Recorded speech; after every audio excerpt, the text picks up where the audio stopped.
By commercialisation, I mean that the technology, the plastic that now sits on your desk, was commercialised because it made it affordable to have it in the workplace and in the home.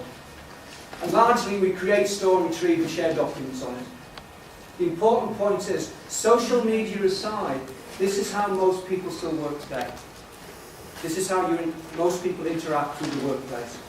So this is the working baseline for most organisations. Then we come to the mid-1990s. Unprecedented access to information on static websites. Commercialisation of email at work at home. I remember looking at email in the 80s. It was something that CompuServe did and academics and people used it. But it gave email access to people in organisations and with friends, again, commercialisation of it. The important thing here is that this communication, which we still largely use today, is with known people. So when you email someone, it's within your organisation, or it's someone you know.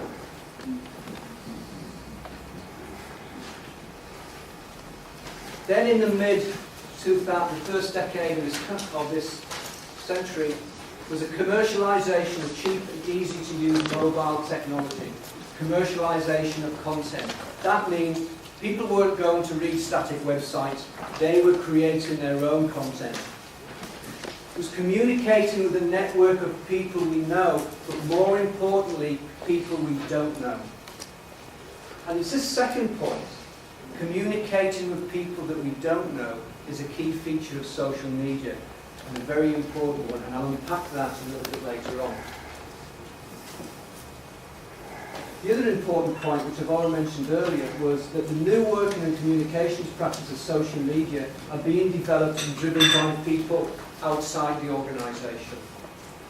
Organisations are catching up with social media. Very quickly, social media, or Web 2, was created by a number of technologies all coming together at the same time. Mobile technology, cheap mobile technology. The price of smartphones has come down dramatically. Multimedia, people creating their own content. Broadband, so they can communicate that content. Social media tools, and increasingly cloud computing. Characteristics of Web 2 social media. They are generally easy to use, require little or no training. And if you do, if I come across a new bit of social media, I go on YouTube and somebody tells me how to use it. They are free to use, but they do tend to take up a bit of bandwidth. The user does not own the application, and this can have significant implications for individuals and organisations. There's a case going on in the US with a US telco at the moment. As typically happens in many organisations, you're young, you know about social technology, set up a Twitter account. They set up the Twitter account, they left the organisation, took 70,000 customers with them. A company's trying to sue the person now to get the technology back. The users create and publishes their own content, which has massive commercial value to organisations. This is why Facebook keeps on changing the privacy issues, and why Google are still trying to get my mobile phone number off me. I don't know if you have that problem on Gmail. But the important thing is the user can share their experience, knowledge and insight with millions of people globally.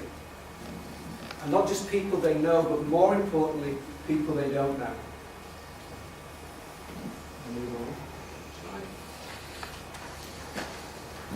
You'll see lots of these stats that on Facebook, Twitter, YouTube, LinkedIn, and how more and more people are using them. Birmingham City Council, 70,000 followers on Twitter. Interesting with Facebook, new companies in the US are starting to drop Facebook. Well, we're starting to pick it up here. And I think all this shows is that social media is here to stay. It's something that's not going to go away. Facebook might go away in 3 or 4 years. But the mass communication, global communication, is not. And we all use social media tools where we share experience, knowledge and insights. How many people use TripAdvisor? Yeah? You believe customers, you believe people who have been there before you. So even if we're not using social media at work, many of us are using it at home. Amazon. So any of these sites we typically go to see what other people think of the product before we buy.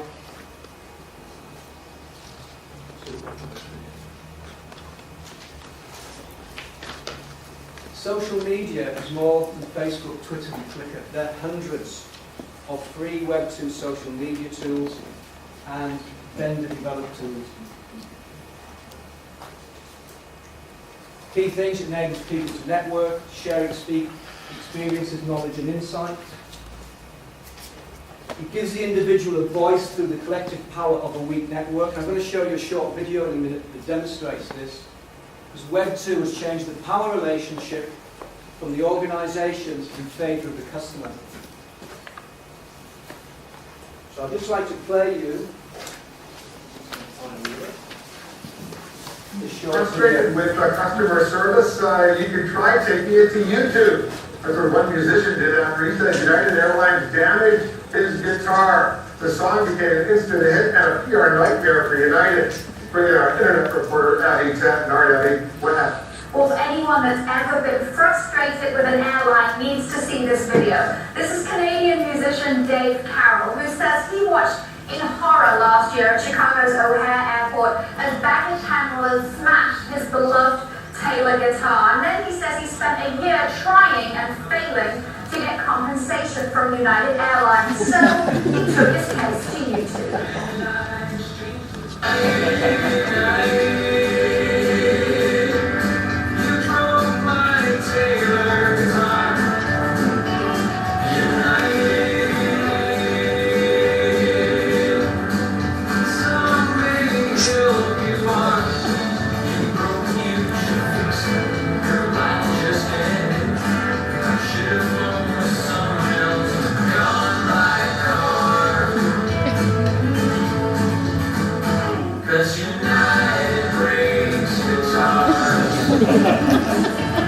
Well, Dave Carroll is now some sort of poster child for frustrated passengers everywhere, and his video has got about 150,000 views since he posted it just on Monday. Wow, and United must be responding. Well, after about 50,000 views, yes, they responded to Dave Carroll. They called him, he says, and a spokeswoman from United Airlines saying they are now in conversations to make what happened right.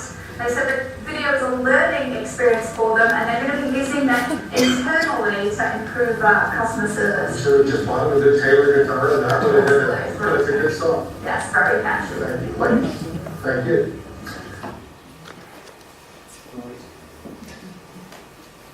An individual voice posted something on YouTube. It was a voice that was listened to by a weak network of 12 million people. They didn't conspire to do anything. They just looked at the video. And many of them have looked at it because it's a catchy tune. I'd like to see the big guy poked in the eye. But the markets noticed it. And the markets, and weak network of the market reacted and shaved $180 million off their stock value. This demonstrates a major shift in the power relationship from the organization to the customer, to the power of the customer voice. This weak network changed how an organization now conducts its business.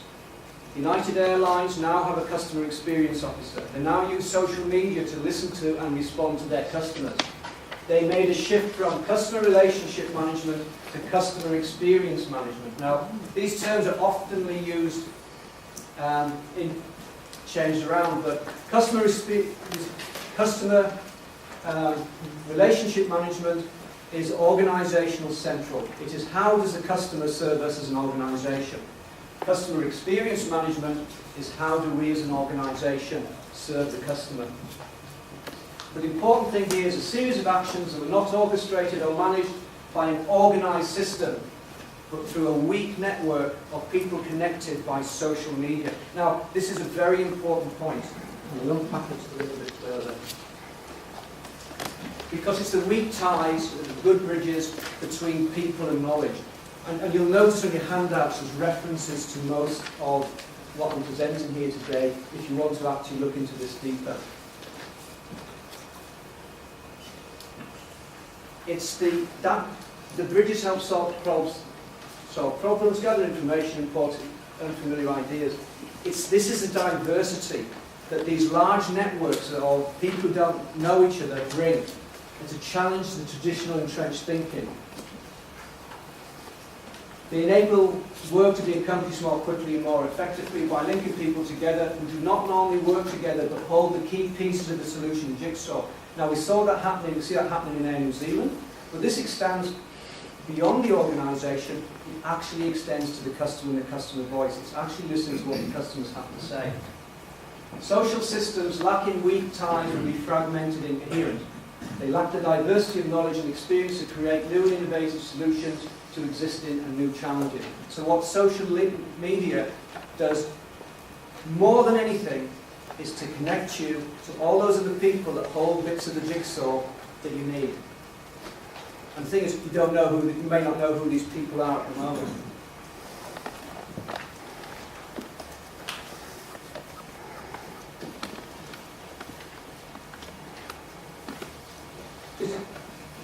You can read this later, but basically Enterprise 2 is Web 2 tools used in the workplace, as we covered before.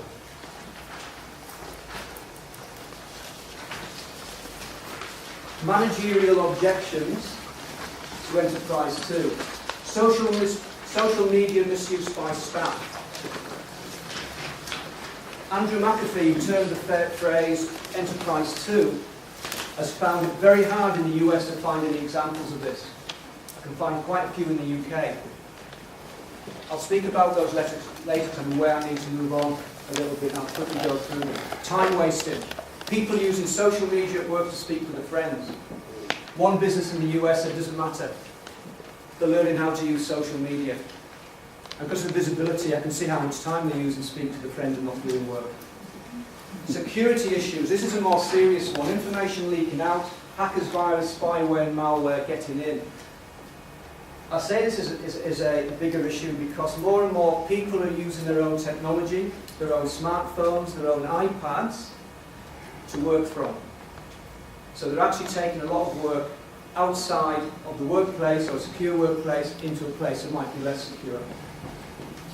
Supporting third-party apps, so particularly IT, in what do they need in terms of resourcing to support applications, social media applications people are using. Losing managerial control, and with the Air New Zealand, this seems the opposite because managers have visibility as well.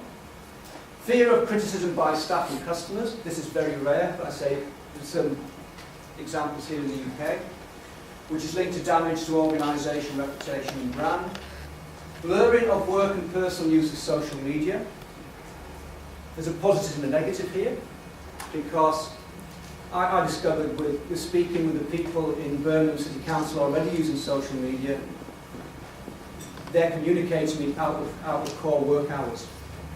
So if people are using social media to speak to their friends in work, they're also doing work from home. So the 9 to 5 is starting to disappear. Job losses, fear of litigation, technophobia. I do not need it. This is a key one for managers.